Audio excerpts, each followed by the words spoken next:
घर में शराब और क्लेश तो बढ़ा ही है, लेकिन साथ ही कोई कामवाली घर में नहीं टिकती। घर हमेशा गंदा रहता है और अचानक लकड़ी के कीमती फर्नीचर में दीमक लगने लगी है। भारी नुकसान हो रहा है। नमस्कार मित्रों, हमारी विशेष श्रृंखला ऊर्जा और मन स्थिति के तीसरे एपिसोड में आपका स्वागत है। पिछले 2 एपिसोड्स में हमने समझा कि कैसे बाहरी क्लेश और व्यसन हमारे आभा मंडल को ड्रेन कर देते हैं।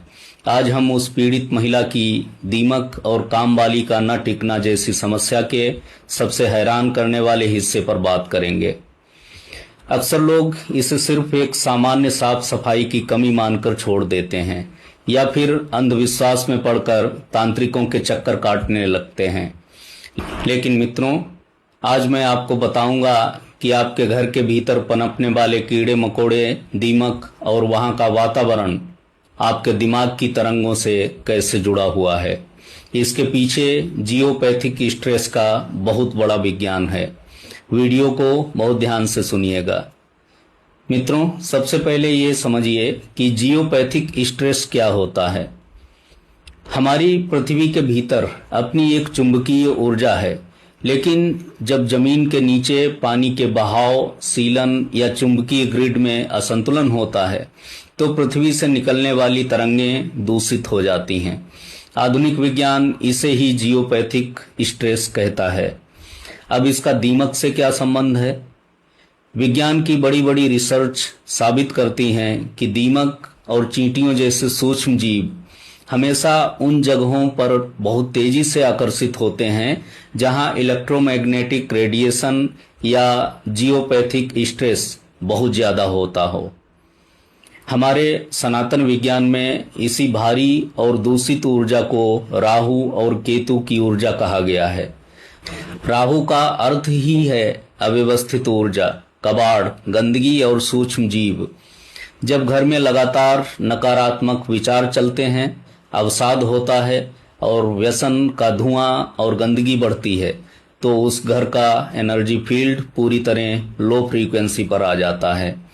ये भारी वातावरण दीमक को पनपने के लिए सबसे अनुकूल होता है। दीमक लकड़ी को नहीं खा रही है, वो वास्तव में आपके घर की सकारात्मकता को खोखला कर रही है।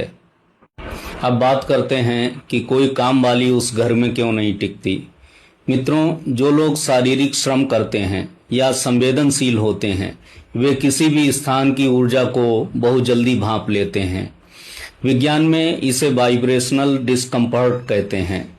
जब किसी घर का मानसिक और चुंबकीय वातावरण बहुत भारी, तनावपूर्ण और दूषित होता है, तो वहां कदम रखते ही बाहरी व्यक्ति का मन अशांत होने लगता है, उसका सिर भारी होने लगता है या उसे घबराहट होने लगती है। कामवाली को यह नहीं पता कि समस्या क्या है, लेकिन उसका अवचेतन मन उस घर में रुकने की गवाही नहीं देता। वो अकारण ही काम छोड़कर चली जाती है।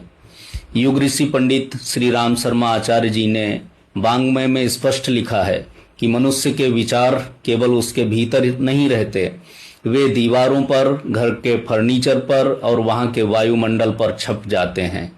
अगर घर में क्लेश है तो दीवारें भी अवसाद की तरंगें छोड़ेंगी। ऐसे में सफाई करने की इच्छा शक्ति ही खत्म हो जाती है। तो मित्रों, इसका समाधान क्या है? क्या घर बदलना ही इसका समाधान है? बिल्कुल नहीं। घर बदलने से आपकी ऊर्जा नहीं बदलेगी। आप जहां जाएंगे वहां भी पुराना पैटर्न खड़ा हो जाएगा। हमें घर नहीं बल्कि घर की ऊर्जा ग्रिड को बदलना है। इसके लिए सबसे पहले भौतिक स्तर पर दीमक का पेस्ट कंट्रोल कराइए और घर के कबाड़ को बाहर निकालिए। राहु की ऊर्जा को खत्म करने का यही पहला नियम है। अगले एपिसोड में हम समाधान के दूसरे और सबसे जादुई चरण पर बात करेंगे, ध्वनि और सुगंध विज्ञान। कैसे आप केवल विशिष्ट तरंगों से इस भारी वातावरण को पूरी तरह बदल सकते हैं।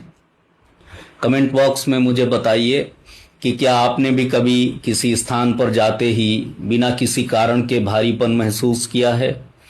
अपने विचार साझा कीजिए और कमेंट्स में लिखिए जय श्री कृष्ण।